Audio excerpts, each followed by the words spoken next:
Hello and welcome back to the Centre Circle podcast. Today you've only got two of us, so it's me, Joe, and Toby.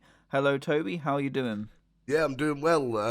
I've been watching the Euros and stuff, but obviously we're not here to talk about the Euros today. But I'm good. How are you, Joe? Yeah, all good, mate. All good. Wifey is ready to pop. So any moment now, two will turn into three. But yeah, just cracking on as normal, and yeah, see when the little one arrives. But yes, as you mentioned, we are not here to talk about the Euros today. We are here to give you our Premier League 2021-2022. Let me get my words out. Predictions. So yeah, this will be hopefully a nice little fun episode. As I say, we haven't got Ryan today, but we do have his predictions, so we will run over those as we go through the teams alphabetically. Um, so yeah, anything to add there, Toby? The one thing I would add is we're recording this on the 23rd of June, which is incredibly early for a Premier League Oh prediction yeah, video. yeah. But I think it just got to show our guts and just go for it with our full chests. I am a little bit nervous that, signings will change everything, change all of my predictions, but I've tried to go with the mindset of what I think clubs will do in terms of signings. So we could be way off the mark, we could be absolutely spot on, but that's what predictions are for. Yeah, definitely. As you say, it's really early. There could be so many changes between now and the start of the season, including managers as well. I know that there's a slight rumour that Graham Potter could be off to Spurs, so hopefully that doesn't happen coming from a Brighton perspective, but we can only wait and see. So yeah, let's get straight into it and go through. We're going to go through alphabetically. So we'll start with Arsenal and then we'll end on Wolves. So, Toby, Arsenal, what are you thinking for next season? Yeah, Arsenal, I think Arsenal have to improve. The Cronkies went into the Super League. They didn't sell to Daniel Ek of Spotify, so now they have to prove something to the fans. If they're not going to sell for over £1 billion, they have to do something. I think they'll make two or three good signings, but I don't think any of them will be marquee in quote marks. I think they'll realise eventually, they've wasted their money not going for a marquee player. They've brought three in that are on huge wages that aren't actually going to change the outlook of the Arsenal team. I think that Arteta will be the scapegoat. I think he'll get sacked at some point during the season because Arsenal fans will expect a top four finish. I mean, they're looking at Ben White of Brighton, who us as Brighton fans know him inside out. We've watched him all season. He's been brilliant, but he's not even the best English centre back in the Brighton side. I think they'd be signing him for his potential of the next 5 seasons rather than next season alone. So I've got them down to finish seventh. Okay, cool. That links on quite well to my prediction of Arsenal, actually. I've got them down as seventh as well. Um, I think they'll have a better season than last. I think there is, as you say, much room for improvement for them. But I do think they will get a couple of signings in that will help to bump them up a little bit. Um, but in terms of them being a top six club, I personally think whilst they've got these owners in, that is that's finished for them. They are so poor last season. You expecting them to go out and be beating the likes of the Burnleys, etc. They were only just scraping through some of those games. So yeah, I've got them down as seventh as well. To be fair, obviously they're also looking at Basuma as well from Brighton. Not sure. Obviously where that deal is at the moment. He's linked to so many people. So yeah.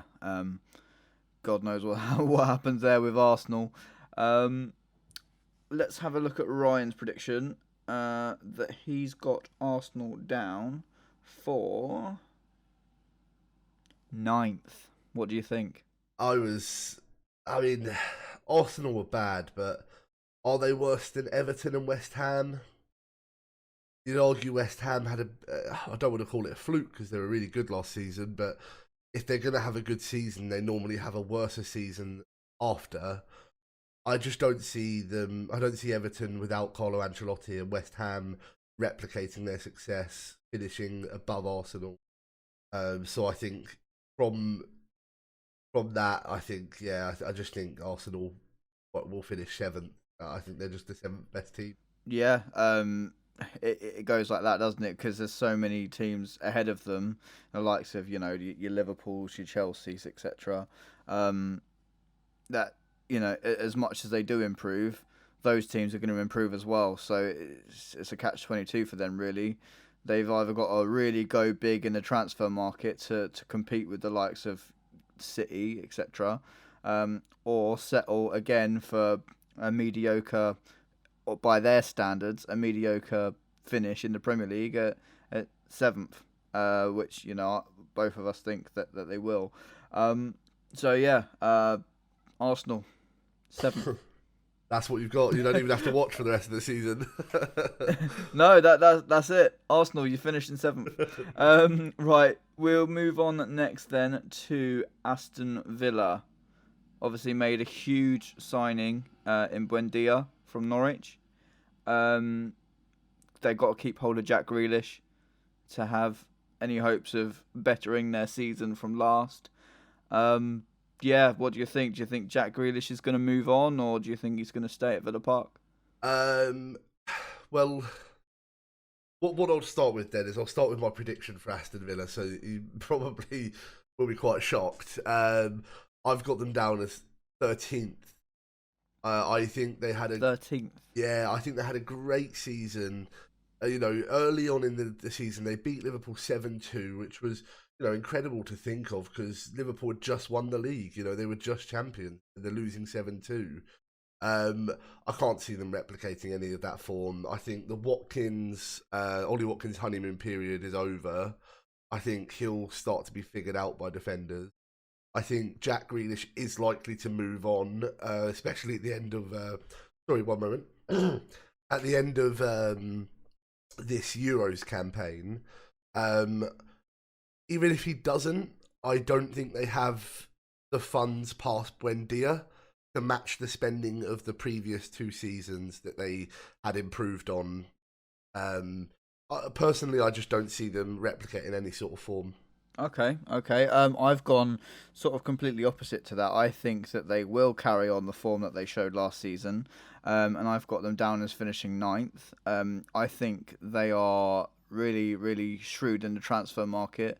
They make some brilliant signings, not only huge marquee signings for 20-25 million, but I feel like they bring in players that can just fill the voids in the squad when star players are out. I think they'll carry on. I'm not going to say they're going to finish better. I don't know where they finished last season. I can't remember. Was it around 10th? Yeah, it was. I think it was around 9th, 10th. I've actually got the tables up. Just don't quote us on it yet. 11th. 11th. Okay, so I think they're going to go 2 better then. As I say, massive statement signing in Buendia. If they can keep Grealish, then I see no reason why they can't challenge for even a little bit higher than that.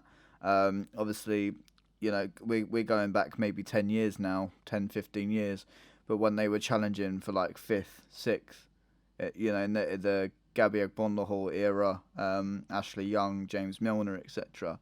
Darren Bent, John Carew, if you remember him. But Emil Heskey. Exactly. And then obviously they fell like a lead balloon. I really see them carrying on that form. Ryan has them down as lower than you, actually, Toby, 14th. So he probably got the same views that they're not going to carry on the form, and teams, as you say, are going to work them out. Obviously, their main man last season, Ollie Watkins. Will he prove to be as effective next season? Who knows? Obviously, extra support from Buendia. If they keep Grealish fit as well, I personally see Watkins banging in 15 next season. But yeah, as you say, it could go the other way. But I think we're not too far off in predictions. I mean, only 4 positions isn't actually too far. I think we've both got them in the mid-table realm. So I think I'm quite happy that we both agree that they're not going to light the world up, but they're still. Yeah, I mean the middle of the Premier League table is so hard to predict because sometimes it's, a couple of points that separates 14th from 9th. So yeah, it's so tough to say. But yeah, who knows? But moving on, we'll talk about one of the new boys, Brentford. Obviously had a great campaign last season, winning the playoffs. Ivan Toney scoring 100 goals. Could they be the new Leeds? No, I've got them down as 20th. I don't think Ivan Toney will do it in the Premier League.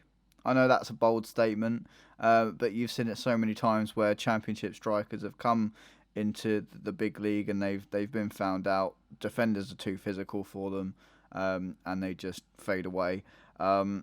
Yeah, I don't think he can lead that Brentford team to a higher finish than that. I think they're gonna be the whipping boys, and yeah, I think they're finishing rock bottom. I think I've got similar sentiments to you with Ivan Toney, but I don't think he'll be immediately bad. I think he'll be similar to Ollie Watkins or Patrick Bamford, where I think they'll have an unbelievable start to the season. Everyone will think, "Oh, they're the new Leeds, they're the new Sheffield United when they went up. They're the new Championship team that has come to the Premier League and start doing really well." But I think as defenders start to work him out, I think he will fall off. I will tip Brentford to avoid the drop at 17th, just because I think their early season form, excitement from the fans being back, and motivation for the players being in the Premier League for the first time for a lot of them. I do think they'll stay up for one season only. Okay. To be fair, I didn't even put that sort of sentiment into my thoughts. With them having the fans back. Obviously, their new stadium, fans haven't really experienced that new stadium yet because of COVID. Yeah, I hadn't thought of that. So yeah, I can't disagree there. I think that could, spur them on to a better finish. But yeah, someone has to finish bottom, and unfortunately, I have picked Brentford to finish bottom. However, Ryan has picked Brentford to finish. Sorry, I've just got the picture. He's predicted Brentford to finish 12th. Ludicrous. So obviously, I said just at the start of us talking about Brentford that could they be the new Leeds? No, they can't. They're not. Leeds are a huge club, okay, massive. They were always going to come up, and if they came up, they were going to stay up. Brentford, no, not for me. 12th, Ryan, I'm sorry, we can't agree with that. I think they're about 5 seasons away. I think they'll need their fair share of yo-yoing before they can get a solid Premier League season in. I do think that this will be a stay-up year, go down the next, come back up, and then they'll start to build from there, I think, personally. Yeah, I mean, they are a club on the up, obviously, with the new stadium, etc. So, yeah, Brentford are a great club. I've got nothing against Brentford at all. I really hope that they do well. But, so, as I said, someone has to finish bottom. And I think, as you say, this will come a little bit too soon for them. But, with predictions, that's the wonderful thing. Who knows? They could prove us wrong and finish second. God knows. This is going to be quite the lengthy one, this next one, because it's our team. So, Brighton, where are we finishing, Toby? Please tell me top 10. Oh, do you know what? I wanted with all of my fibre and being to put us in the top 10, but I haven't. I've gone realistic. I've gone with my brain. And even this might still be a little bit too high for some people. But I've put us in 12th. And I'll explain some reasoning behind that is this season that's just been, there was a gap that started to emerge between the 11th and 12th place team, and that's about 10 points, which, I think obviously it won't happen like that every season, but I think it does show the caliber of the bottom teams, the middle teams, and then the gap to the top team. And they're always going to have some sort of gap there. I don't think that we've got enough to bridge that gap if we lose Bissouma and White. But if we hold on to them, there's no reason we can't finish 8th or 9th. But I do think it's about time that Tony Bloom does cash in, because he's been so good to us. We're always keeping players, not selling at the peak of their powers. So I do think he'll sell. But I do think we'll improve in other areas. I think if we kept Bissouma and White and only had one signing of one striker that can outperform expected goals, then we are about to have the season of our lives and the party of our lives.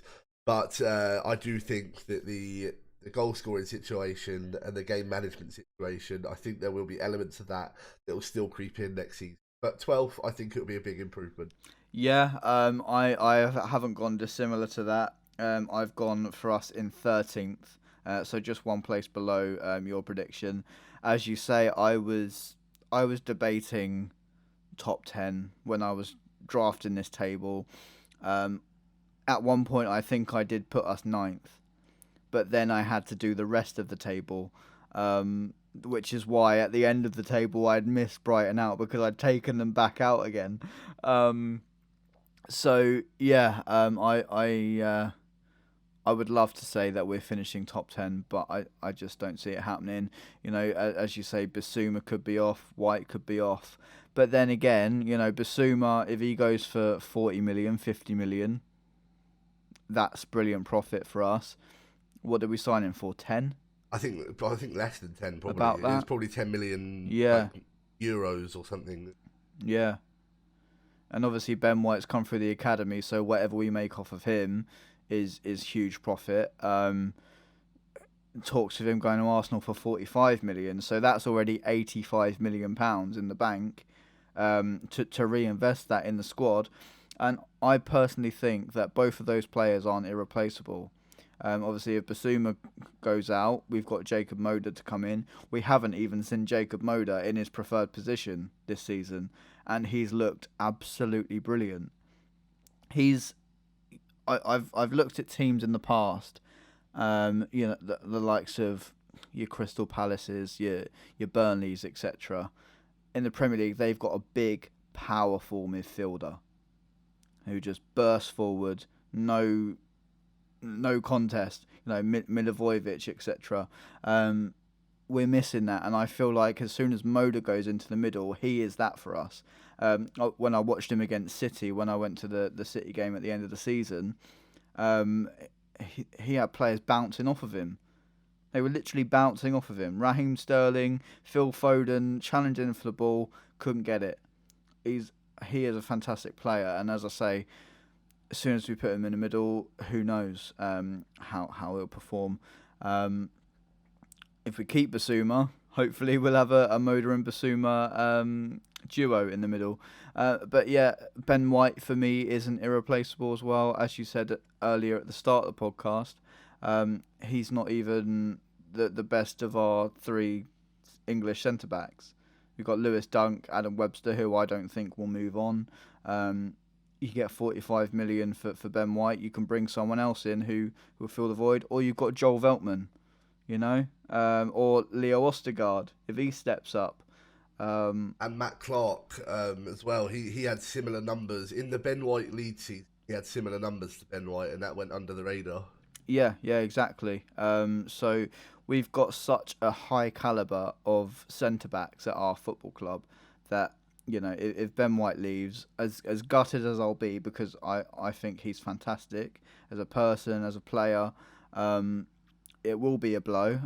But I don't think it'll be a blow enough to put us, in a relegation scrap again.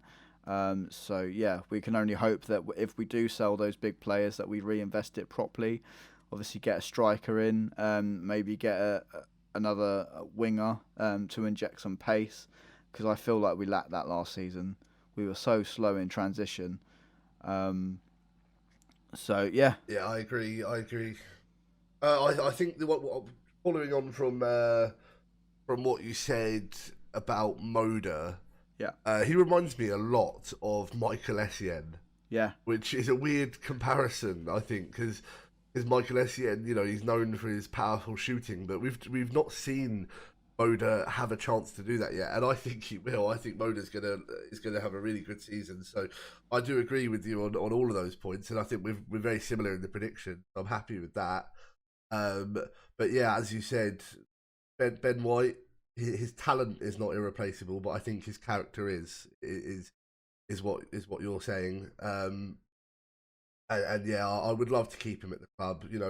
He is a Brighton boy. Well, I think Southampton boy, but he still came through our academy.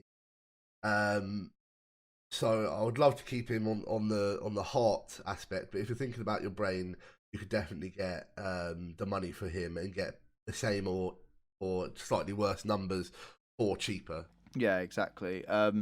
As you say, go with your brain, but I can't help when it comes to Brighton. I can't help but go with my heart. When you see players leaving, so yeah. Obviously, I got the New England shirt and I instantly put White on the back.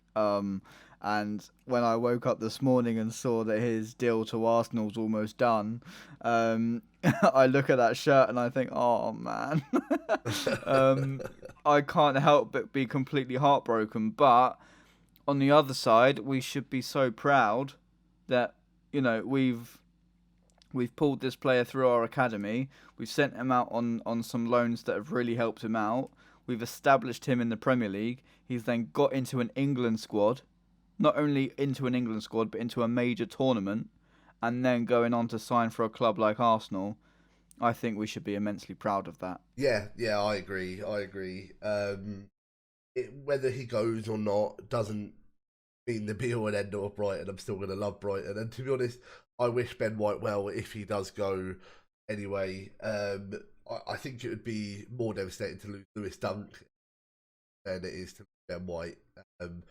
So I'd take the money and run, to be honest. Exactly. Yeah, if we lose Dunkey, that'll be losing a piece of my heart, a piece of my blue and white heart. He just bleeds blue and white for me. I can't see him leaving. Not now. 3 seasons ago, I could. I thought, you know what, Dunkey, if Chelsea or Man United come in for you, take your chance. And show the England bosses why you deserve to be in that England squad, because he is head and shoulders above some of the England centre backs that got into there. Tyrone Mings, Connor Cody. Mings and Cody have cheated it. Exactly. I don't know if that's because we're so biased towards Brighton, but other fans have said it. Other fans have raved about Lewis Dunk, and yeah, obviously he's a little bit on the older side now, for someone who could move on to your Man Uniteds, etc. But yeah, who knows what could happen? The transfer market is swings and roundabouts, so I'm not ruling anything out. Ryan has got Brighton. Now I've got a lot to say about this. He's got Brighton down as worsening our position from last season, 17th, just avoiding the drop. That is... He's had a shocker. That's ludicrous. Ryan, as soon as you're back on this podcast, mate, we are going to have some words. Because, if we go out and get a marquee striker, which it looks like we're going to do, did you watch us last season? We were unbelievable. I know we couldn't find the net, and maybe that's what you're basing this off, that we don't get a striker, and we repeat last season, but I just don't see it happening. I don't see Tony Bloom letting that happen. I mean, we've practically won the expected goals Champions League at this point. It's not going to happen. Exactly. Give us the trophy now. Embroider the name on it right now. Yeah, Ryan, I'm sorry, mate. We can't agree with that. You've sort of thrown a grenade into two Brighton fans and it's just exploded, mate. So, yeah, Brighton 17th. Nah, sorry, I'm not having that. Anyway, right. So, on to the next one. We have Burnley. Burnley. Burnley. People ask me if I like football. I say yes. Yes, I do. But not Burnley. Burnley can fuck off. I've got Burnley. I haven't got them as relegation candidates. I've got them down as 16th. They're just going to prop the table up, aren't they? You've not got them as relegation candidates. Well, that does surprise me. I mean, they're just going to be down, with the other teams propping the table up like they are all season. They get these shithouse results. They'll probably beat Liverpool 1-0 at Anfield again. They always find a way. And if they keep Sean Dyche, which they probably will because nobody else wants him, yeah, they're just going to shithouse their way into staying in the Premier League for another season. See, I don't agree. Okay. I have put them in relegation spots. I've put them at 18th. Last season they finished 17th. And they were like, if it wasn't for the bottom three teams being so bad, they were hanging on for dear life. But you've got to look at Sheffield United's form last season. And that probably helped Burnley stay up, just the way that Sheffield United were alone. Burnley cling on for dear life every season since they entered the Premier League. I can't see them holding on anymore. They have, I would say, two really good players that could probably get into some good Premier League teams, which are Dwight McNeil and Nick Pope. But going past that, I don't recognise a player in that squad that could light up the Premier League and keep them up. I think this is the season they go down, Dyche leaves, goes maybe into the England position if Gareth Southgate doesn't have a good round of 16. I mean, what do you think of Chris Wood though? If he went into a team with players that could give him a little bit more supply, do you not think Chris Wood could light up the Premier League and get a few goals? I think Chris Wood's past it now, mate. Yeah. I think he showed signs of lagging behind last season. But I could be proven wrong, but he really did start to lag behind last season. Ashley Barnes getting injured a lot. Their striking situation, I don't know how it's not. Well, it probably is worse than Brighton. So I don't see them doing it this season. I see them going down, and then it's the start of the Burnley rebuild. Yeah, they always do it, don't they? They go down, they storm the Championship, they come back up, and they stay up for another 4 seasons. So yeah, their 4 seasons are up now, by your reckoning, and they're gonna drop. Ryan doesn't think they're gonna drop though. Ryan has got them in the top 10. He's got them 10th. He's had a shocker, really. That's unbelievable. I'm sorry, I can see the reasoning behind Brighton finishing 17th. Because, if we carry on, if we lose Graham Potter, if we lose Basuma, etc., yes, I understand that. Burnley 10th. That's unbelievable. Do you know what? I've looked across all of the alternate universes, and in none of them have I seen Burnley past the 15th spot. No, exactly. I don't know what signings they need to make to finish 10th. I think they need to revamp their whole squad. That might be a little bit mean on Nick Pope because he is a fantastic goalkeeper. I don't know if Ryan's going off the basis that Nick Pope is going to keep 38 clean sheets next season. Who knows? But yeah, I'm sorry, Ryan. As soon as you're back on the podcast, mate, we got to have a talk. We've got to know what Burnley you're seeing here, because I just don't know.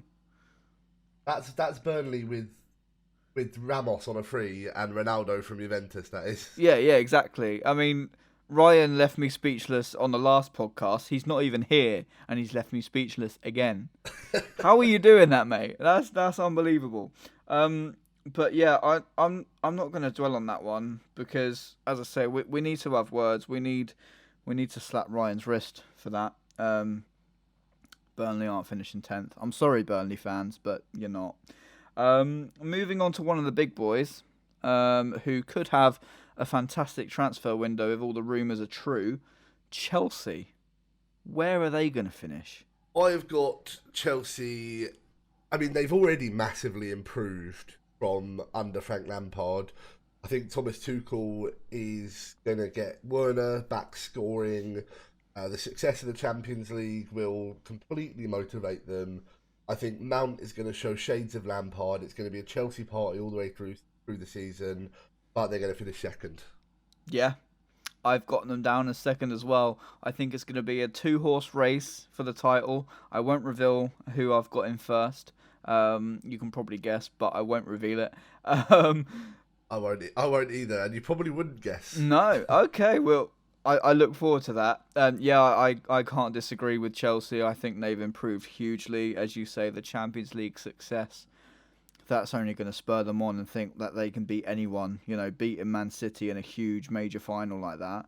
You know, you can't look past that. And you know, they're looking to sign Haaland, for God's sake. And if they do, they could maybe finish first. I don't know. As I say, it's going to be a 2-horse race between Chelsea and another team. But yeah, they're going to be a force to be reckoned with next season.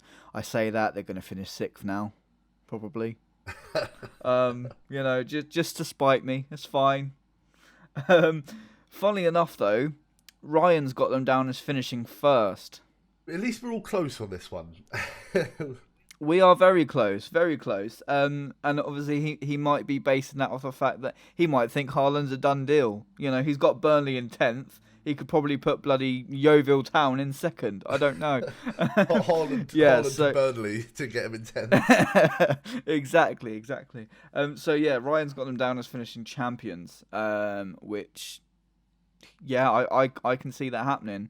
You know, you've seen Chelsea chop and change their manager all the time, and 9 times out of 10 they're a success for me. And you know, half of them win the Premier League. So yeah, I can see Thomas Tuchel leading them to success next season. Maybe not the success of winning it. Obviously we've got them down as second. So yeah, who knows? Obviously they're in for Hakimi as well. I don't know if you saw that. Yes, yeah, I have seen that. I think that's almost a done deal. Really? Okay, Yeah. we'll keep an eye on that one. He's rapid and powerful, and I think he'd be a great signing for Chelsea, especially if they can get Haaland in as well. Yeah, they're I think he reminds me of a prime Marcos Alonso, but this time he'll be on the right instead of the left.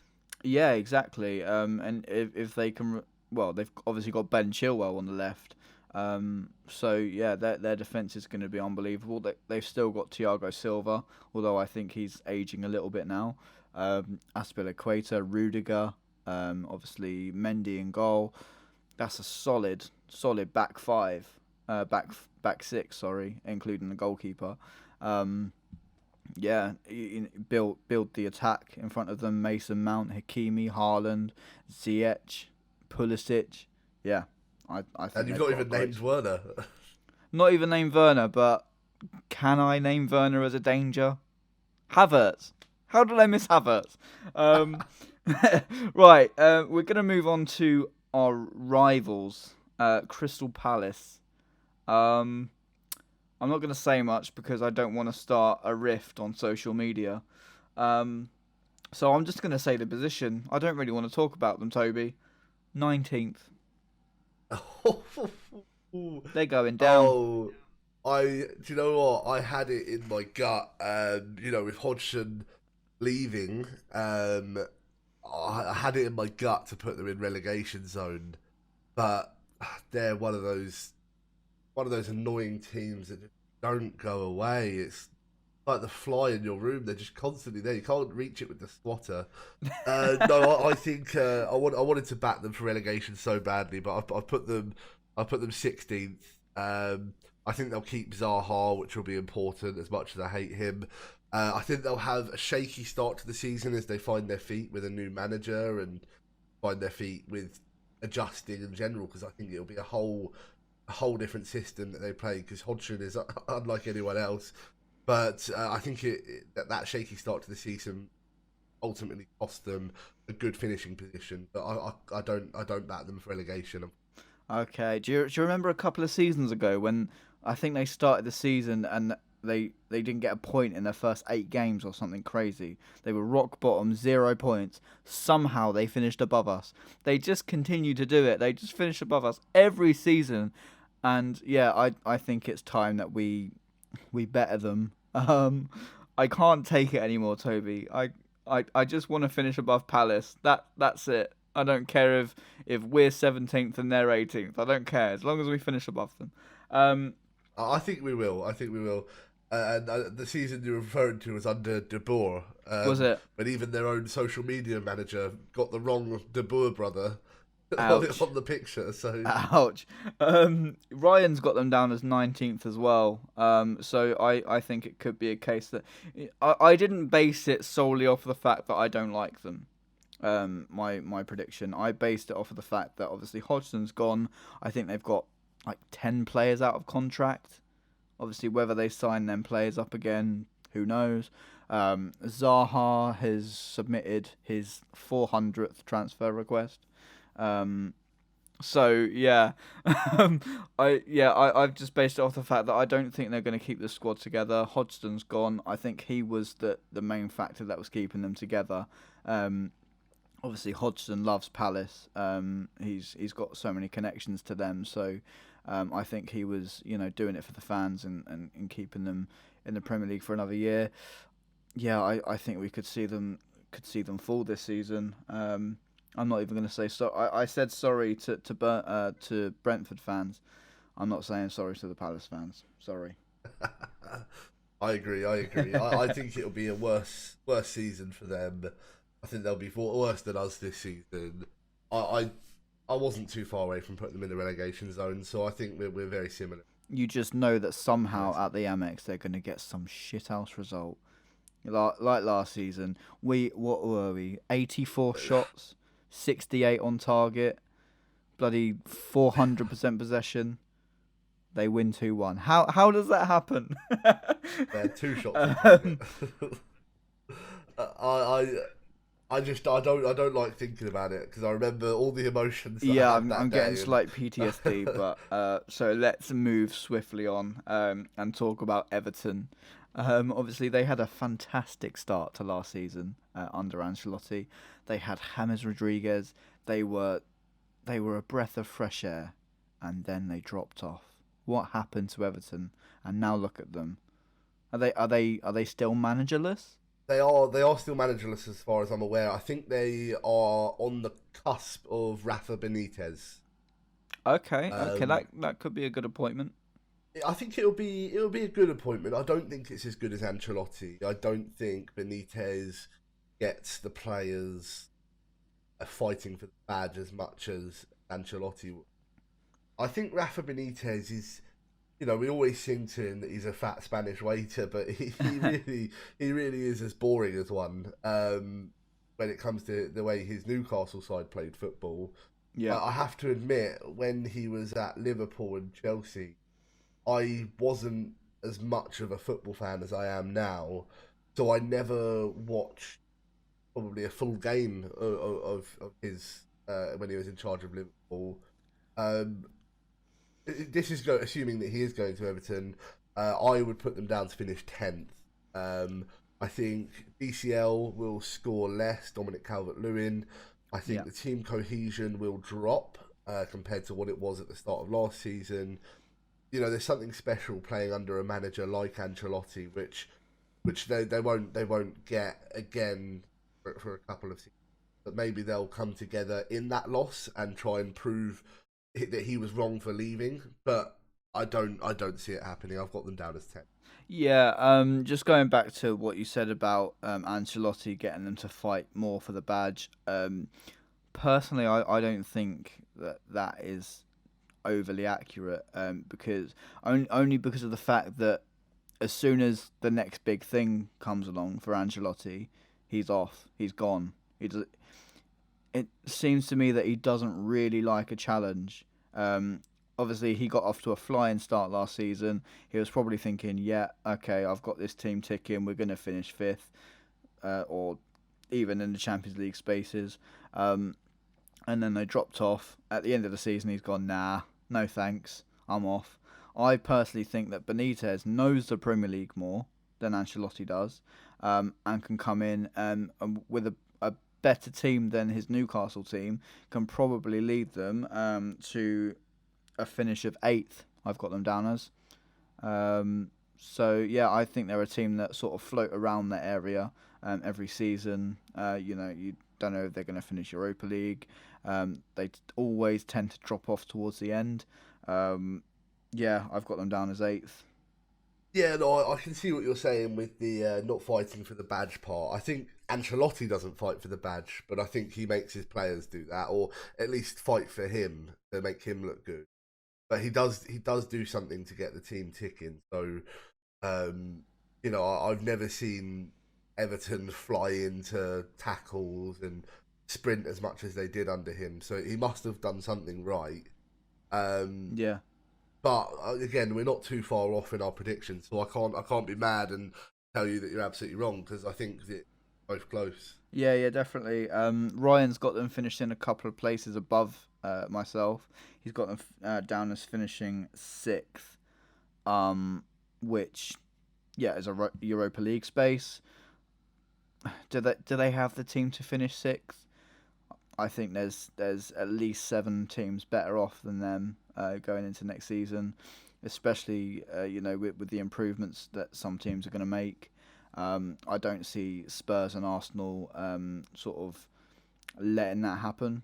So yeah, I can't see them finishing 6th, but who knows? Under a new manager, new spring of life, anything can happen. I mean, I'm exactly the same. I don't see 6th, but a little outside bet here.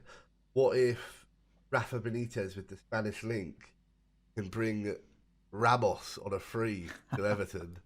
And then that changes everything. Absolutely, that does change everything. But yeah, I think Ramos will go to somewhere like PSG or America, or somewhere that he can get his final payday. I agree. Yeah, maybe I even would, China, something like. Yeah, I would love to see Ramos in the Premier League.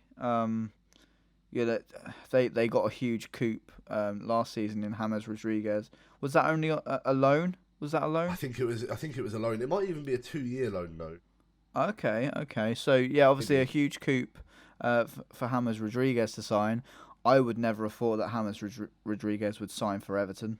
So anything can happen, but Ramos is, I think, personally still one of the world's best defenders.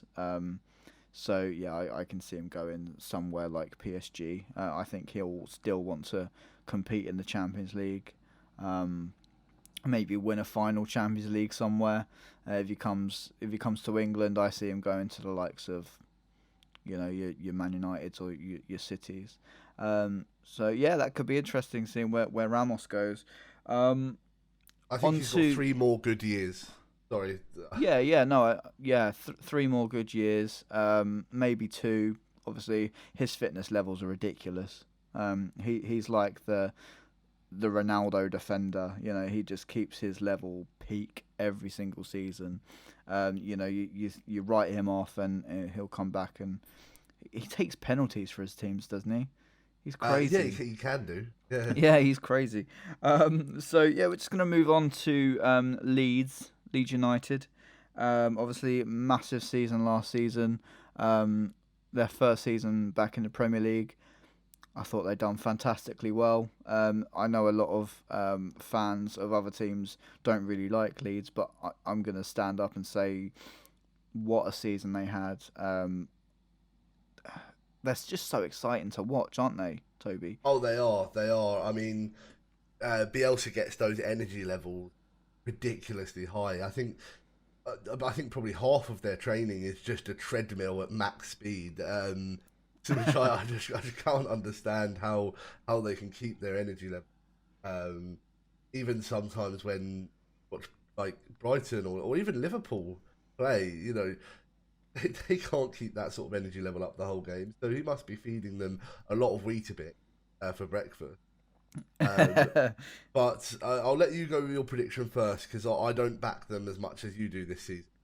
I mean, I was basing obviously what I just said off of last season. I personally think they'll be found out this season and they won't finish as high as what they did this season. I've got them down as finishing 15th. I don't think they'll have an overly inspiring season. Also, if Calvin Phillips continues to have a fantastic Euros, will he move on? Do you think he could move on? I think he likes Leeds. I think he loves Leeds. Should I say? But money talks, and if he does continue to have a fantastic Euros, if England do go a bit further than the quarters, which it's looking a bit ropey with our draw now, but if we do, then yeah, I can see Calvin Phillips moving on because he has been one of the best players in the first 3 games so far. Definitely, I think he's been full of energy, full of power, and I can see him go into a Spurs, or even if say Arsenal don't quite pull through with the Basuma deal and he goes somewhere else, I could see him going to Arsenal. Take your pick, Calvin Phillips. I think there'll be so many teams interested in him. His work rate alone is just second to none. So yeah, I think it could be a huge summer for him, and also a huge summer for Leeds to keep hold of him.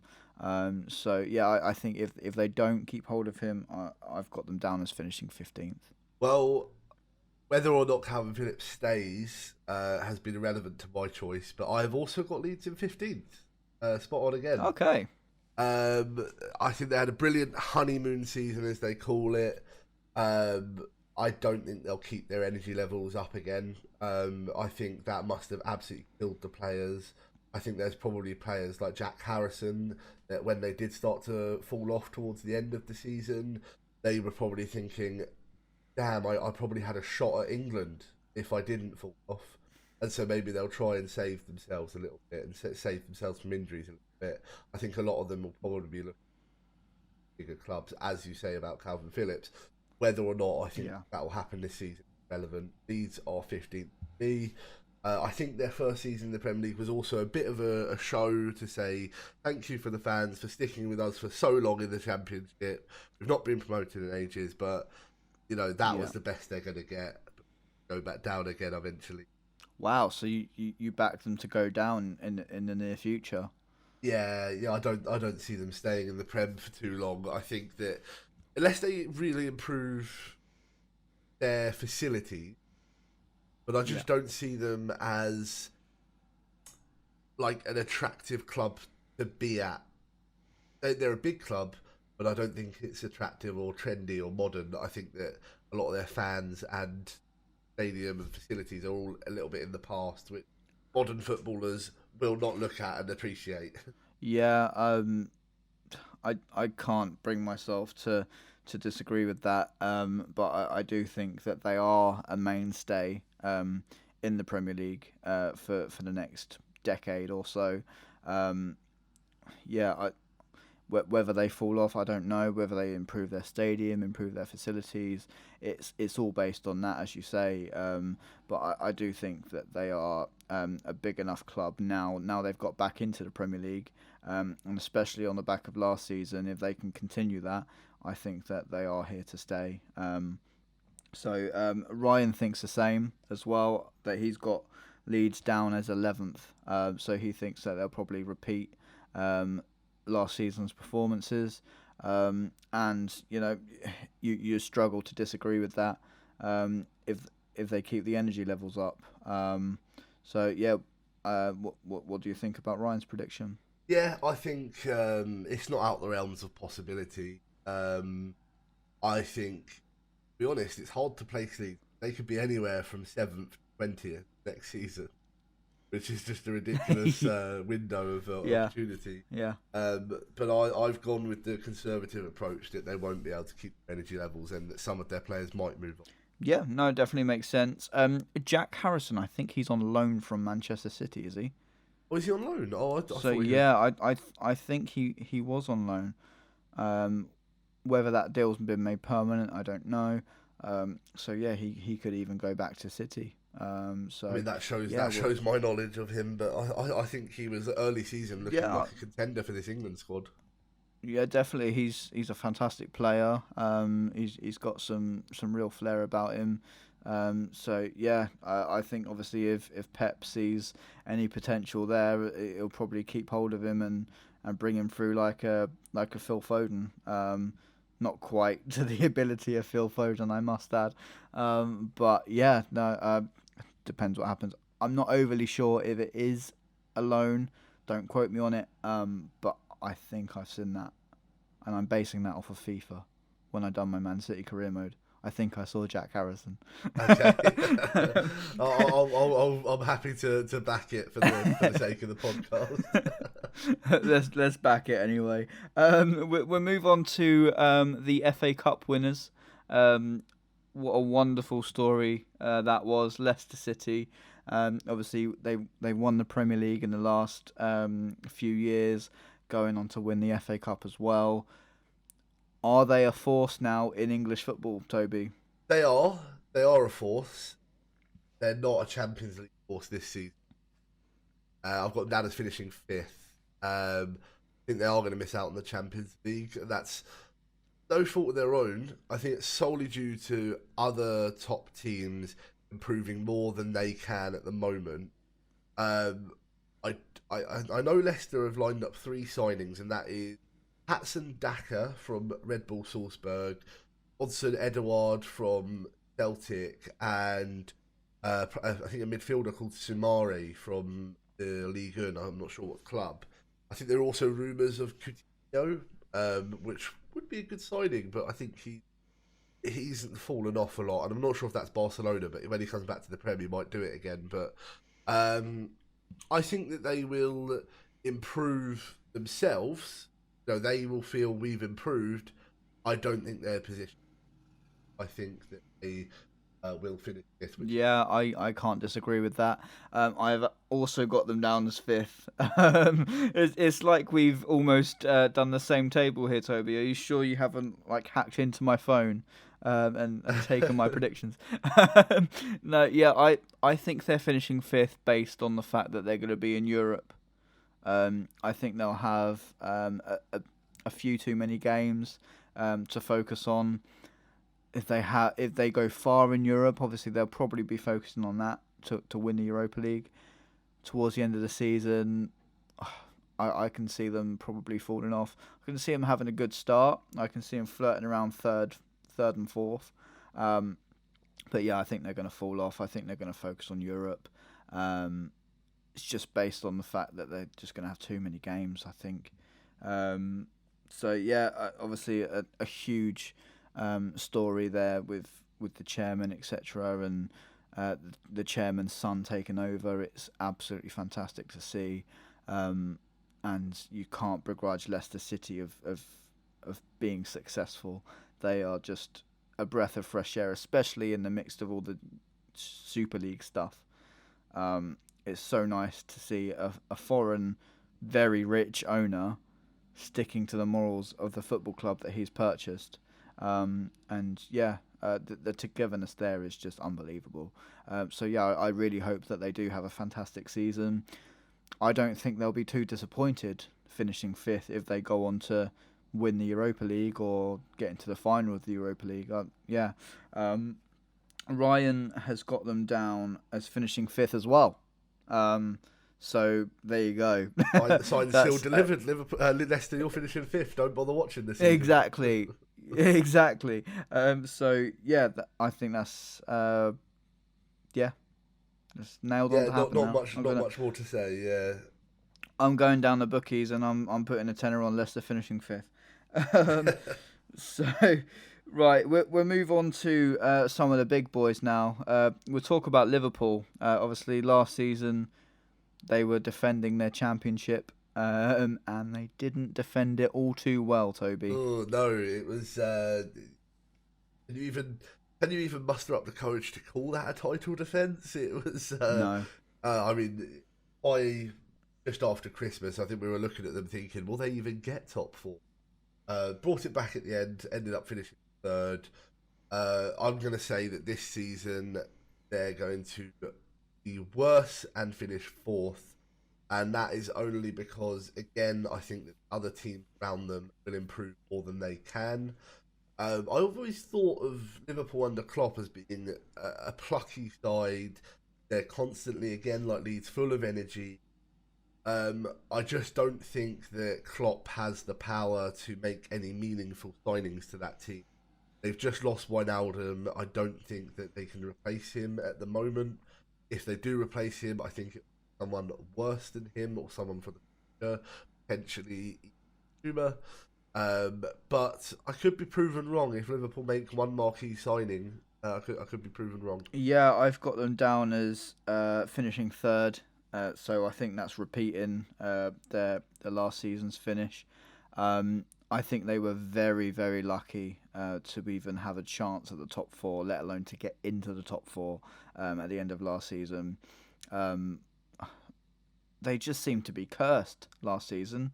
As well as they were playing, they just weren't getting the results, and I don't even think they were playing all that well. They pulled off some huge performances, but then the next game they were going and losing 1-0 to Brighton. So yeah, they need a huge improvement. They need a few players heads banging together. When you look at Sadio Mane, Mo Salah, Roberto Firmino, and the way they performed last season, although obviously Mane had a fantastic season, by their standards they should be banging in at least 45 goals between them.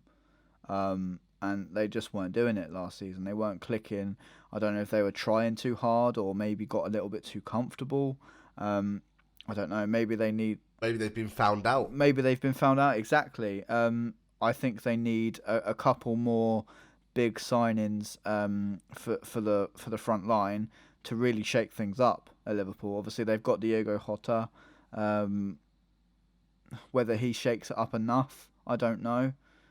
Because obviously, as soon as he has a bad game, Mane's back in straight away.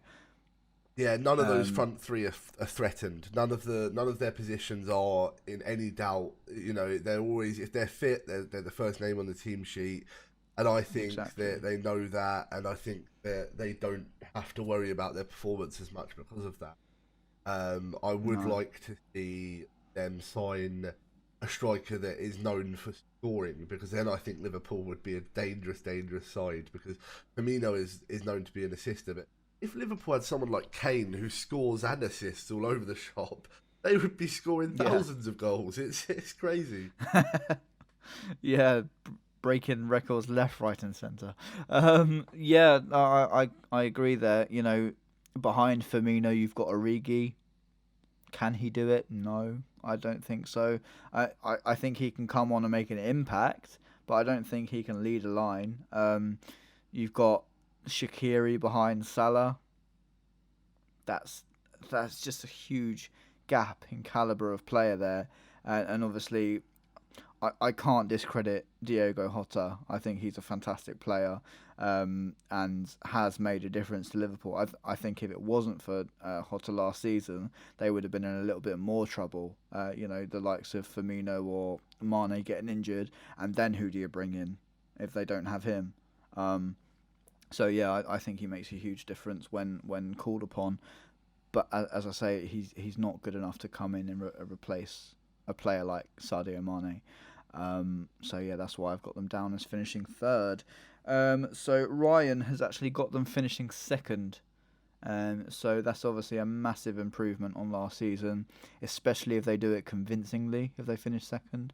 But I think, as you say, Toby, they need to make some big signings to even have a chance of finishing top four. Yeah, no, I agree. I think we're all in the same realm again. I think obviously it's a little bit tougher with the top four to say, you're only 2 positions out, because the top four is such a massive thing. But I don't see Liverpool finishing as high as second, I'm afraid. Yeah, fair enough. We'll go on to last season's champions, and that is Manchester City. Where do you have them finishing, Toby? Right. Here's where things get spicy. I have Man City finishing as third. Third. Third, yes. You didn't say first. You said third. Yeah, the number 3. The number 3, third in the table, Manchester City. And I can explain why. I think they're a great side. top player. Any more greats? Top team. But I don't think that they will see the need to improve. You know, they've put this bid in for Harry Kane. Let's say this goes through. They spend 100 million and get rid of Sterling. I think is the offer at the moment. Sterling plus 100 million. Kane comes back. I think that would be a horrible move from City. I think that would send them backwards, to be honest. I don't think that Kane puts in a full season because of his sort of injury record. Although I do think he would take City to a new level. You'd have to get Kane and someone else in. It can't, you know, if you had Kane and kept Sterling, I'd put City first. But I think you've got to keep Kane and the rest of the squad for City. I just don't see it happening like that. I think if they do get Kane, then they get rid of one of their best players.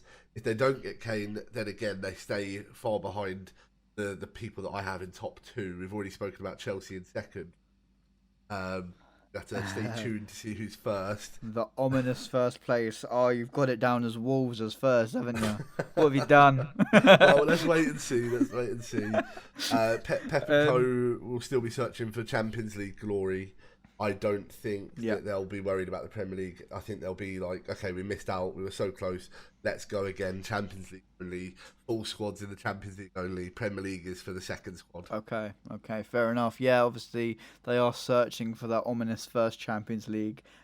Missed out narrowly. I thought they performed horribly in the Champions League final. I think they should have started Aguero.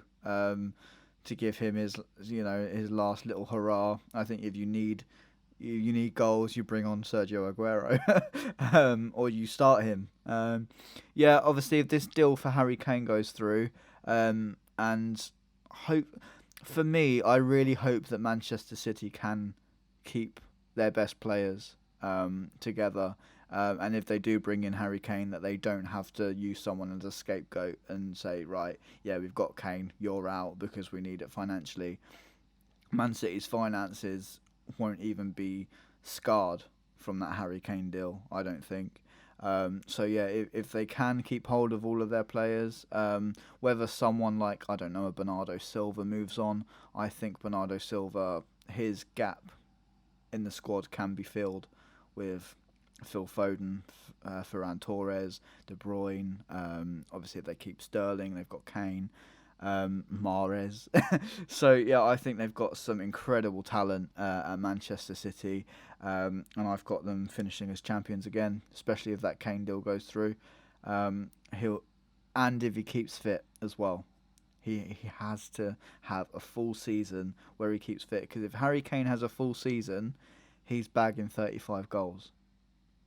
Especially in that Man City team. Easy. It's hard to go against that because, you know, I think that the top 3 this season are going to be incredibly close. I'm thinking it'll be as close as 1 point between the top 3 by the end of the season. That sort of wow. level of closeness. But yeah, I think if they do get Harry Kane and have to send someone back the other way as part of the deal, which I don't see Tottenham accepting any amount of money. It would have to be a player and money goes the other way. So, I think it's hard to disagree, and I don't think it's out of the realms of possibility again. Fair play. I think it's the opposite. I think Levy is such a. I don't like him. Did you watch the Spurs documentary on Amazon Prime? Yes. I don't like him. Yeah. He's got some weird vibe about him. He just seems a bit, I don't know, sneaky and a bit, I don't want to say the word, I think he only accepts cash, to be fair. I think he's a cash man. Do you think? Yeah, yeah. Especially after the Gareth Bale deal. Yeah, I think he'll be asking for at least 150 million for Kane. If he doesn't get that, I think Spurs will walk away from the deal. Yeah. But can Harry Kane push that deal through for himself? I don't know what the player power is like at Spurs. Obviously, we saw Christian Eriksen push a deal through when he wanted to leave. It was in the documentary. He came in and spoke to Jose and to Daniel Levy and said, "Look, I want to leave." So yeah, I think the power player at Spurs is a little bit higher than what we think for. And if Kane wants to leave, which I think he does, I think he wants to go on and win some trophies. Yeah, I think that deal goes through. So yeah, I would like to see that happen. I would like to see Kane go on to a bigger club and win some trophies, because I think he really deserves that. He's a fantastic player, an incredible goal scorer, and in 10 years' time, when we're talking about the greatest goal scorers of Premier League history, when we mention Kane's name, at the moment, we'll say, yeah, but he didn't win anything. But that's based on the... Which is disappointing. Exactly, but... He's the best English striker. Yeah, but that's based on the club that he's at. And is that his fault? Can he carry Spurs? I thought he carried Spurs, obviously, to the Champions League successes, etc. Yeah, I just feel like that weight on Harry Kane's shoulders needs to be removed, and he needs to go somewhere where he can trust in his teammates to also provide, and I think that will do in the world of good, and he'll score, as I say, like 35, 40 goals a season, not just in the Premier League. I think he'll be a Robert Lewandowski sort of calibre if he goes to Man City. Yeah, I agree. I mean, if he goes to City,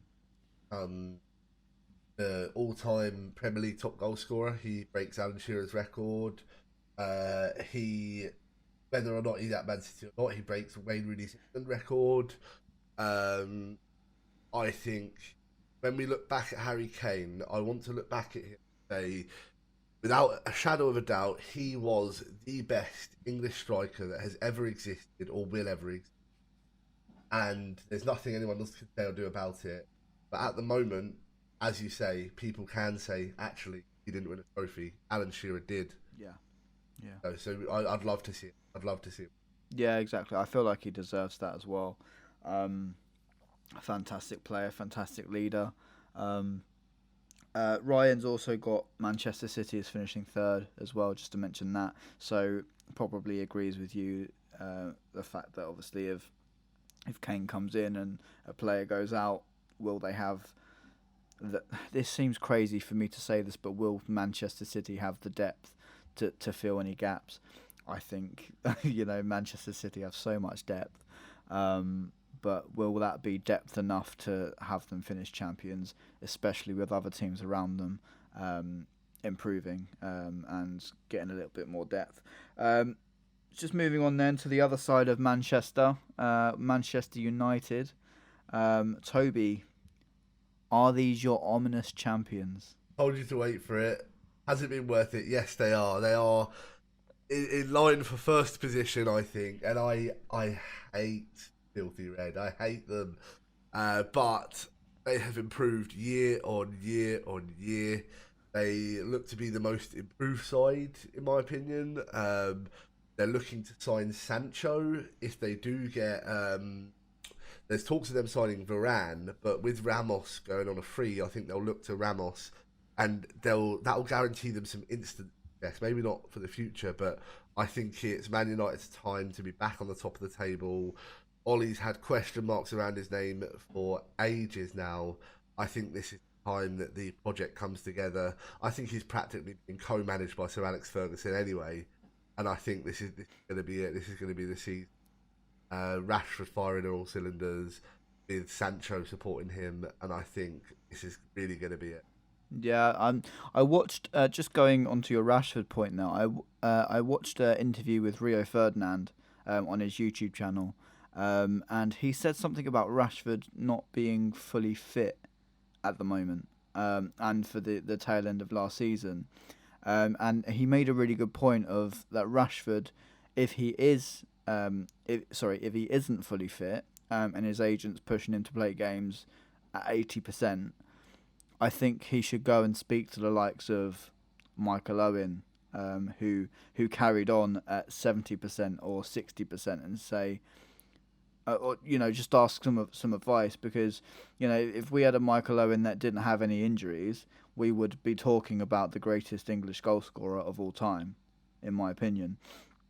Marcus Rashford is still really young, and if he carries on at 80% and doesn't take a break, or get the surgery that he needs, or get the physiotherapy that he needs, I think we could see a Marcus Rashford in a couple of years that burns out, and I really don't want to see that, and I really hope that he does get the attention and the care that he needs, and gets looked after, because as you say, I would love to see an all firing Marcus Rashford next season, and I think he could take Manchester United on to win the Premier League if he is fully fit. I think he's a fantastic player.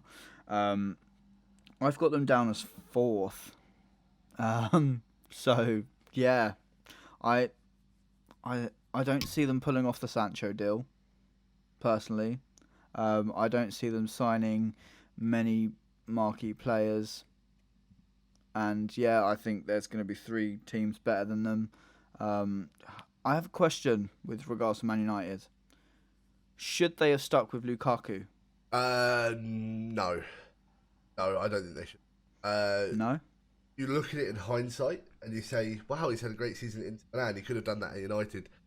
I don't think Man United was the right place for Lukaku. You see that things weren't clicking. The fans were getting on his back for his heavy touch and stuff. I think Italy, Conte has found a great side of him that perhaps didn't before at Man United. He wasn't allowed to be, the powerful, pacey striker that he actually.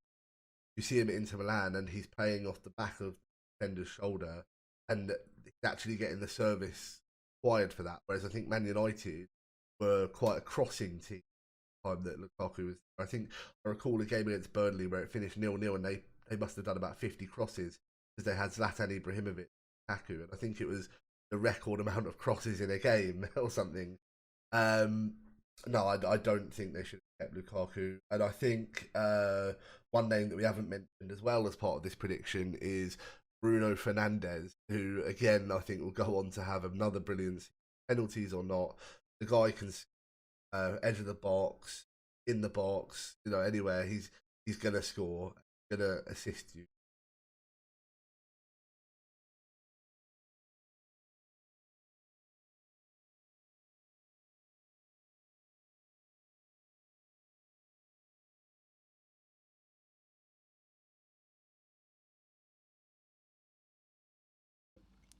A top 2 finish or a top 3 finish, but as predicted by yourself, to win the league. I think so. I think he can. He's put up incredible numbers. Season by season, Man United are improving. I said in the last podcast that Pogba doesn't play for the club badge as much as he plays for the national. But if they can excite Pogba with the prospect of winning something, even with the promise of, if we win this, you can move on if you want to. We don't care. We just want the best out of you while we've got you, even if they have to offer a big bonus to the squad. I think they can. I think they at the moment they are looking really likely to get Sancho. I think it's not a case now of if. I think it's a case of when, and I think the when will be after the Euros. And then there's talks of Man United signing Ben White as well. It goes to the highest bidder at this point. There's PSG are talking about signing Ben White. So if they want to be, they could be Premier League champions next year. But you've got to get the Glazers to put the Super League behind them, and again prove to the fans that they're not just here about money. They want to own the football club. Yeah, definitely. Just touching on Paul Pogba, I think his mentality is absolutely disgraceful for Manchester United. When you're, when he came in, he was the big I am. Oh, look at me. Pogba's returned. Look how fantastic I've become. Look at my long range shots. Look at my power. He's just not done it on the Premier League stage, and I don't know how long he can be deemed as a world class midfielder if he carries on with this simply disgraceful mentality of being the big I am when the football needs to come first. And I think he needs a massive figure. I don't think Ole Gunnar Solskjaer is a big figure or big enough figure to sit down with Paul Pogba and say, look, I'm the boss. You play for me. You play for Manchester United. Manchester United, one of the biggest clubs in the world, if not the biggest club in the world. He needs to, have a look at what he needs to do to improve. You see him for France, and he puts in 110% every single time. And his love for playing the game for France is fantastic to watch. Why can't he copy that mentality and bring that to Manchester United? Yeah, I think he's just not found the right people. I think his French team, like, they all adore him and he adores all of them. You start to wonder if he moves to PSG, where he's got French surrounding, got Kylian Mbappe, got Kimpembe. If he's got French surroundings, does he start to think, oh, actually, I like being here. I'll play to keep my position. I don't think that there's much French influence at Man United. There's Anthony Martial, who's not in the French squad. Yeah, is he? I don't think he's in the French squad. No, I don't think he is. So he doesn't get that same bouncing vibe. I mean, every time France win, you see a video from the dressing room where they're singing each other's names, and it's always, N'Golo Kante, Kylian Mbappe, Samuel Umtiti after the World Cup. Just doesn't get that sort of environment at United. No, but I think the other question with regards to Paul Pogba is, who is to blame for his downfall at Manchester United? I personally think he has to blame himself, because at the end of the day, it's his mentality that's stopping him from being one of the greatest Premier League midfielders. I think when he came to the Premier League, I was so excited to see a Paul Pogba firing all cylinders and bossing a midfield, and he just didn't do it. He shows potential. He shows a spark every now and then, but yeah, he just doesn't do it consistently. And I think if, say, it was Sir Alex Ferguson in charge, I think we see a different Paul Pogba. I think it's the player's fault and partly weak management. Yeah, no, I completely agree. And going on to Ryan's prediction as well. Yeah, I think he's agreed with you, hasn't he? Yeah, fourth place. Yeah, so he's got United in fourth as well. So, but who knows? As you say, they could have a huge transfer window. They pull this Jadon Sancho deal off. I'd love to see Sancho in the Premier League. If he's in the Premier League, maybe he gets an England start. Maybe he stops warming the bench. I don't know what's going on there between Gareth Southgate and Jadon Sancho. Does he have some kind of bounty on his head, or I don't know? I think it's got to be the fact he doesn't play in the Prem. Southgate, I doubt, travels out just to watch one Dortmund game every now and then. Probably gets his scouts to do it for him, and then it's not directly in Southgate's mind. Or maybe there's something under the hood. It could be not training so well or not. But I think we'll save that for the next podcast, shall we? Because that's about Euros. I don't want to spoil the Euros podcast too much. Yeah, definitely. It'll be a big talking point. Yeah, for sure. So yeah, hopefully, obviously, United can have hopefully for their fans, United can have a big transfer window and we can see the United of old bossing the Premier League and, as you predict, winning it. So let's see what happens with that. We've got 6 more teams to go. Little bit table filler teams. Maybe a couple more relegation places to fill out as well. So we'll boss through these a bit. We haven't spoken about Spurs yet, but we'll get onto them. Next, we've got Newcastle United. Where are they finishing, Toby? I've got them in 14th. I don't think it'll be an inspiring season. I don't think Steve Bruce is an inspiring manager. It's like watching paint dry. You know it's going to dry eventually. But they'll finish 14th. Yeah, they looked to be in trouble at the end of this season, didn't they? And they somehow pulled off a recovery. When Steve Bruce's team needs to play, they always turn up and play. So, I've got them down as finishing 14th as well. Ryan has got Newcastle in 15th. In and around that area. Sorry, Me and you are very much on the same page, aren't we? Yeah, definitely. Yeah. What more can you say about Newcastle? Really? Obviously, their fans. Their fans are always hoping for more. They are a massive club. Who knows? They could have a really good transfer window. And finish top half. But yeah, who knows? I mean, they're so boring at the moment. I mean, every year it's a bad start to the season. Fans organise a protest against Mike Ashley, and then they stay up, and that's just the way it is at the moment. It's predictable, isn't it? Until they get a big takeover. Yeah, exactly. And Mike Ashley talks about a takeover every season, doesn't he? And it never happens. I'm sorry, Newcastle fans. You're probably stuck with Mike Ashley for the next 400 years or something. I think to go to that next level, they need to sell up, but I don't see that happening. On to another one of the new boys, Norwich City. Where are they going to finish? I've got them 20th. They are mind-whipping here. Every time they're in the Prem, that they do the same thing, and it'll come across. They'll come across Liverpool, concede 140-yard volley, one from behind the halfway line, and there'll be a hat-trick from one of the players, and it'll be a 5-0 destruction. I think that there'll be a few of those coming for Norwich this season. I don't think they'll surprise anyone. Selling Buendia while they're getting promoted seems like an odd choice. I just don't see Cantwell providing anything.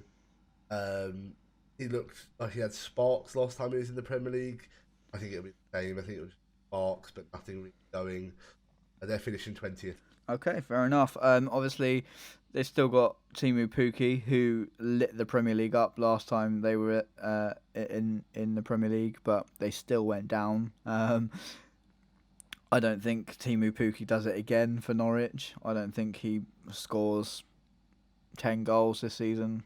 I don't see it happening. He had the surprise factor last time they came up, and he got into a really good rhythm and surprised a few teams. I don't think he does it again. He has he even played for Finland in the Euros? I think he must have. At some point. Surely. I don't see Timu Puki as being the main man. As you say, they sold Buendia. Mental choice, to be honest. Brighton could have done that when we came up. We could have sold Knockaert to a team for 20 million, but we stuck with him. I think if you're Norwich, when you come up, you take that risk. You don't take £30 million that comes to you. You take the risk of, okay, this player could keep us in the Premier League. Then the prize fund from the Premier League, 150 million, lovely. Then, sell him on and then build your team. I think it's a crazy, crazy thing to do. I've got them finishing as 18th. So I do think they will go down, but I don't think they will be rock bottom. That's gone to Brentford for me. And Ryan's been more optimistic than us both. He's got setting up in 16th. Yeah, maybe they reinvest that Buendia money, and bring in a couple of other players that can fill some gaps in the squad and make them a little bit stronger. Who knows? But yeah, I think a lot of people would predict Norwich to go down again. It just seems to be promotion, relegation, promotion. I think they're in Premier League history. I think they're the most relegated team. Yeah, that's why they are the yo-yo. 7 You know, relegations. they are known as the yo-yo Yeah. club. Yeah, exactly. So yeah, sorry Norwich fans, but you're not staying up this season. Well, I'm gonna say the media call them our South Coast rivals, Southampton. I know it's ridiculous. I don't know why. Why do they do it? How many miles are we I apart? couldn't care less if Southampton win, lose, draw, get relegated, get Champions League. I couldn't care less. Stop trying to spark this. I don't. No. They are again as boring as a paper towel. I cannot be bothered to listen to them anymore. And to be honest, you know, the only reason I've got a little bit of a soft spot for them is because my barber is a Southampton fan.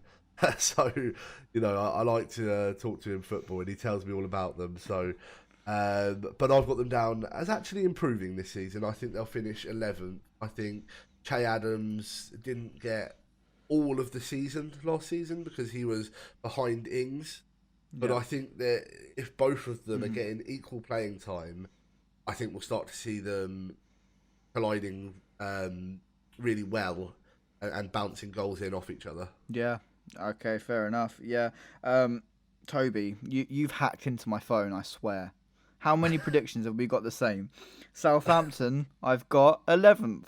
Oh my gosh. I don't know what's going on. This is almost identical. It's crazy. I think we've got the same teams in the top 4, the same teams in the bottom 3. Mental. Yeah, to be honest, I can't claim to know much about Southampton. As you say, they just sort of fade into the background and are just a mainstay in the Premier League. And yeah, they're just going to be one of those teams that make up the numbers really, and have a really, you know, decent mediocre season and finish mid-table. I think they'll be happy with that. Obviously, their fans are obviously always wanting more. I think, you know, if they could keep Danny Ings firing as well, they could even be looking to break into the Europa League spots if they bring in some more talent. But yeah, I think they'll be finishing mid-table. We'll just move on. Sorry, we just got Ryan's prediction for Southampton. He's got them relegated. Oh, this man is very bold with his predictions, isn't he? Very, very bold. I mean, I'm still not over Burnley finishing 10th. I don't think I'll ever be over that. So yeah, so he's got Southampton relegated and Burnley finishing 10th. Swap them around, mate. What are you doing? Yeah, do you know what? Spot them around, and I would be happy with his predictions. Probably. It's mental. It's absolutely mental. Burnley 10th, but we should probably not go on about it. No, probably not. Southampton could go either way. It could be the same as what we predicted 11th, or they could go down. But I think they're just going to be. There's not going to be any story there. There's not going to be any fantasy miracle. It's just going to be a boring season for them, I think. I don't think there's major improvements, and I don't think there's going to be major opposite improvements. I can't even think of the word. Yeah, no, to be fair, I can't either. Oh my god. Yeah, I think if they lost Danny Ings, for example, if he went to, I don't know, Everton or Arsenal, he probably won't. But yeah, if they lose Danny Ings, I think that could happen. I think Danny Ings sort of kept them ticking last season. They've had some weird results over the last few years, haven't they? Losing really heavily to some team. I think only to Leicester, sorry. No, Leicester 9-0 against Man United and Leicester. They lost 9-0 twice. Gosh. That's correct. Has that happened in Premier League history? No, Losing by that much? Not. I don't think by that much. No, not in the Premier League. What really disappoints me with Southampton is how they do look good, and then they go on to do stuff like that. I think personally, Southampton, they'll be a good side. They will be mid-table and they'll be in the Premier League forever. Moving on to Spurs now. Obviously, hoping they can keep Harry Kane. If they don't, I think that they could struggle, Toby. I think that they are going to be finishing. I say struggle by the standards that a Spurs team should be performing. I think they're going to finish 6th. Well, I don't have your phone, I promise. I have Spurs finishing 6th. Not again. Not again. I think this season, more than any, it will start to shape out exactly how you envisage it, with the top 6 being the big 6, excluding Arsenal, because I think Arsenal have been permanently replaced with Leicester now, and I would now class Leicester as part of my big 6. So I think we'll start to see that shape this. With or without Kane, I think they will finish there. I think with Kane, they won't have the backing around him to go any further. Without Kane, they will have the money to back the rest of to move on. So I think 6th is a realistic finish. Tottenham. Yeah, definitely. And if they get like £150 million for Kane, or 100 million, I'm not quite sure on what fee is being spoken about here. It's around that figure. That's huge to rebuild the attack. I don't think the rest of their team needs rebuilding all that much. Maybe another centre back. I think Alderweireld is aging a little bit. So I think they might need a couple of reinforcements in there.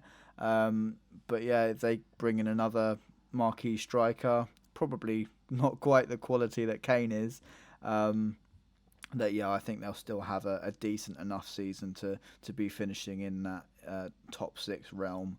Ryan has actually got Spurs down as...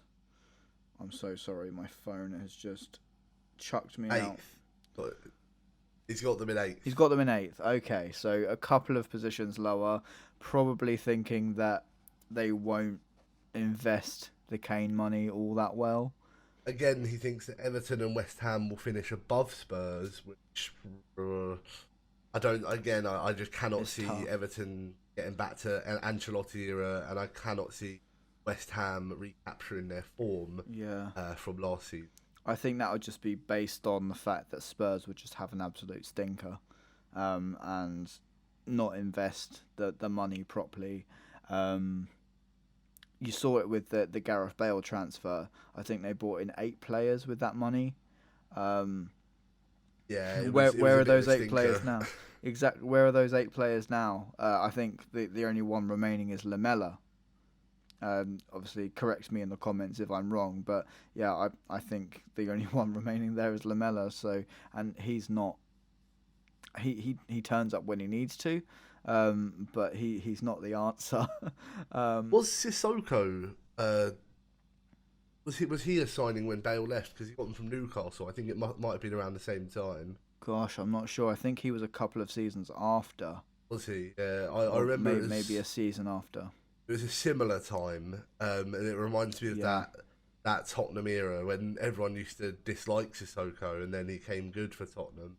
Is he still there, Sissoko? I think he is still at Spurs. The only reason I know that is because of FIFA. Because at the start of every FIFA, Sissoko is going for like 15k on the market, and he's 79 rated. I don't get that. Yeah, I mean he's the perfect all rounder though, isn't he? And I think he's got some incredible stats. That resembles in his play in real life as well. I think actually he is quite an all rounder, but he's a jack of all trades but master at none. And I think that's why that sort of player never excels. Yeah, exactly. He's a great squad player. He works hard. Yeah, but you need someone around him to excel him. You need the flair of say if Spurs got Coutinho or someone like that, or another Eriksen or just another creative player that can just bolster their midfield a bit. And if Kane leaves, that leaves a massive hole in the middle of their attack. I don't think Son can move there. I don't think Lucas can do it. So yeah, they need to do some serious reinvesting. And yeah, who knows what can happen? They could go on and get Haaland. Who knows? Yeah. I mean, I doubt that very much. But Yeah. did you want to move on to another team in London? So yeah, we can move on to another team in London, which is Watford. Watford. Where are they finishing? Obviously, a little bit of a yo-yo club over the last few years. Can they stay up, Toby? I know that I differ from you on this one because I know that you put Crystal Palace in this position, and that is 19th. Okay. I don't think Watford can improve on their previous record in the Premier League.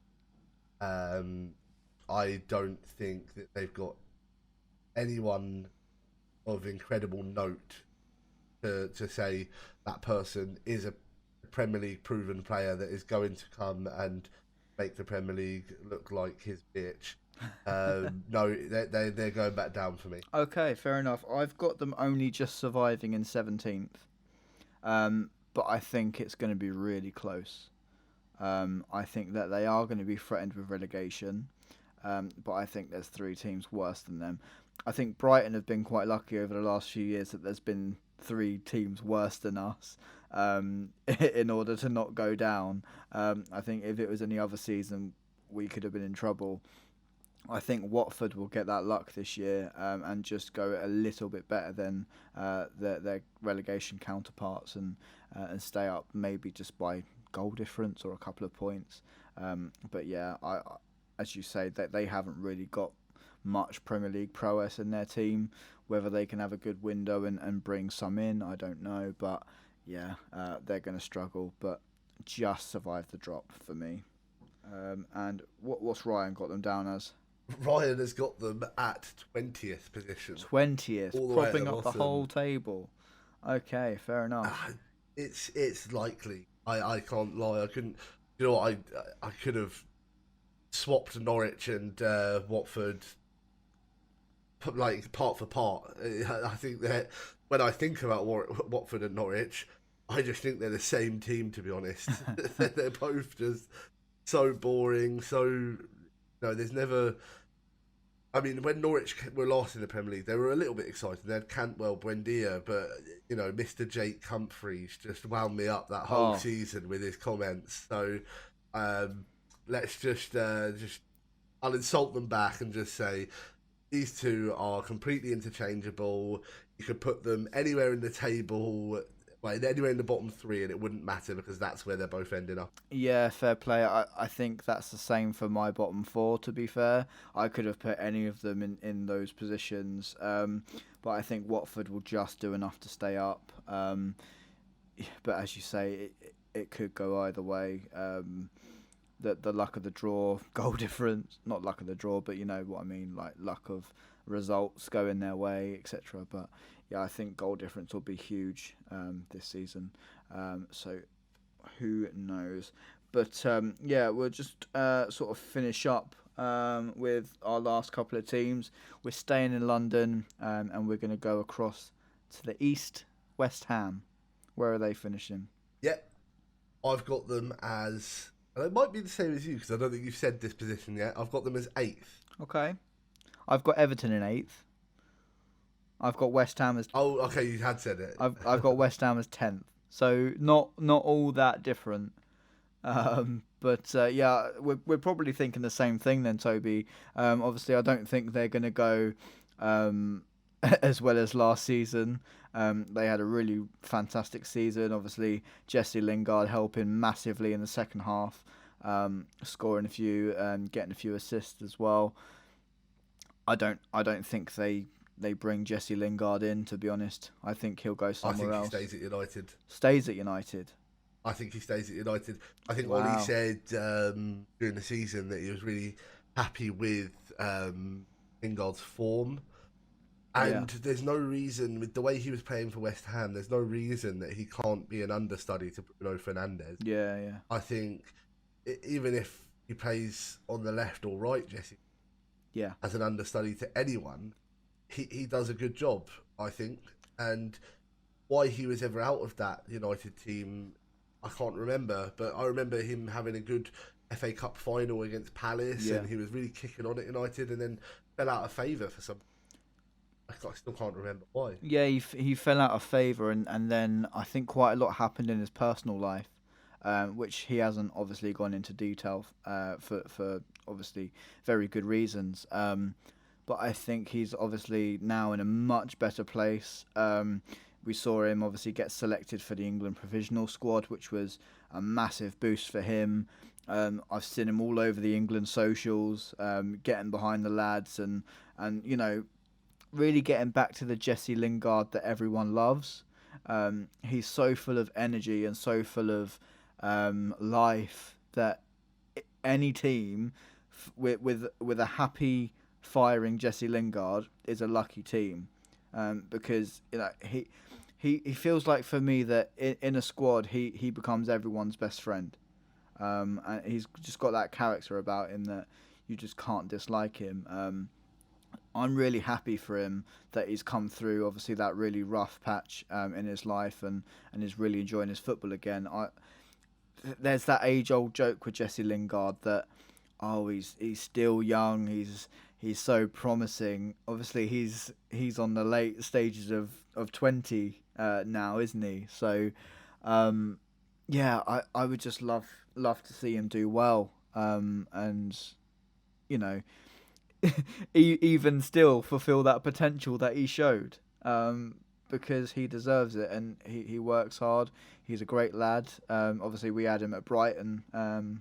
Was it half a season we had him?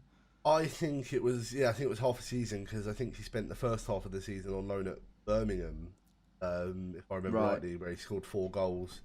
Actually, it could have been a full season. It might have been that they had him for the second half of the season and we got him for the full season after. But I remember he was really promising player, really looked good when we had him. I think the problem was his big match anxiety and his performance. I think it was the same with James Wilson. So I think there must be something that's bred in the culture at Man United that really scares people about the big games. Must be, and I think obviously a move to West Ham has done him a world of good.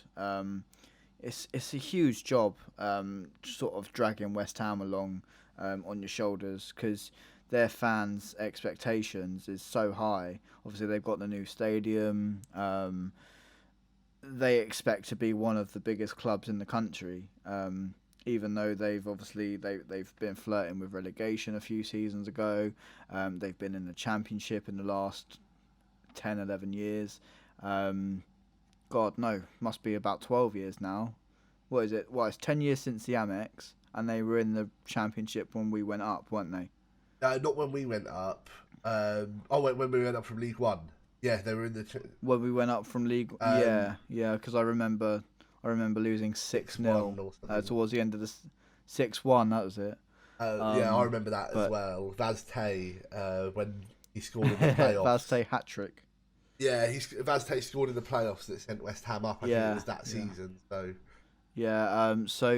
I just touching on Jesse Lingard again. I think it would be fantastic for him to really push on at the level that West Ham were at last season, and I don't see West Ham performing at that level, unfortunately. But yeah, who knows? They could carry on, and they could even get Jesse Lingard back. Obviously, he made some great friendships and relationships at West Ham.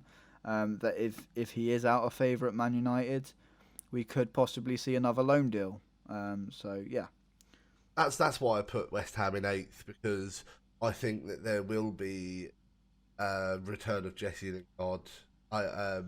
He could stay at United. I don't think he goes to another team at this point. It's either West Ham or United for him. Yeah. But I'm quite happy to keep in 8th, and going one better, Ryan has put them in 7th. So positive outlook for West Ham fans. Yeah, definitely. I'm sorry to West Ham fans to put them 10th. Probably not overly happy with me, but this is a little bit of revenge towards a certain Spencer FC who doesn't quite like Brighton, and so you know what, Spencer, West Ham 10th. Sorry, mate. Well, I'd rather put West Ham 10th than Burnley. Well, exactly. At least you're not Burnley. Same colours, but hey. Right, last team. A team that probably are going to go through a little bit of a transition period now after losing Nuno. Wolverhampton Wanderers. What do you reckon? Yeah, when people say transition period, it worries me that people always think that a transition period will be a negative decline before a steep positive curve. I think it will be a transition period, but I think that it'll be a good thing. I think that they will be enjoying their new roles, enjoying perhaps not having the same responsibility they had under Nuno, which is same as Leeds, the same as Liverpool, where it's just run, run, run. I think there will be an element of tactics that come behind their game with players like Pedro Neto looking really good last season. I've put Wolves to finish at 9th. Ninth, okay. Yeah, I can't disagree there. I think they were tailing off towards the end of last season with Nuno. I think maybe beliefs in his philosophy or his way of playing had dipped a little bit. They weren't all gone because they were still getting results when they needed to. Obviously, most notably against Brighton. As a Brighton fan, most notably against us when we were looking for 3 points to stay up. They weathered the storm and they dealt with us quite well, to be honest. I've got them finishing in 12th. So I think it would be quite an average season for them. As I say, in a little bit of a transition, but I agree with you, Toby. It doesn't necessarily mean it's negative. A lot of people will think, they're changing their manager, they're going to get relegated. A little bit like what I've sort of done with Crystal Palace there, because obviously they're losing Roy Hodgson. But I think the transition at Palace is greater than what the transition is at Wolves. Obviously, Wolves have still got... Obviously, they've got Raul Jimenez to come back, haven't they? I think he looks to be fit for the start of the season as well, which will be exciting. That's fantastic news. Obviously, a horrific injury that he suffered. So, I can't wait to see him back. Hopefully, he can pick up from where he left off and carry on banging in the goals for Wolves. And, could see them finishing higher. But, as I say, a little bit of a transition. They'll finish 12th. No worries about relegation, and then hopefully for their fans that the next season they can push on again and try and challenge for what I believe they should be challenging for Europa League spaces.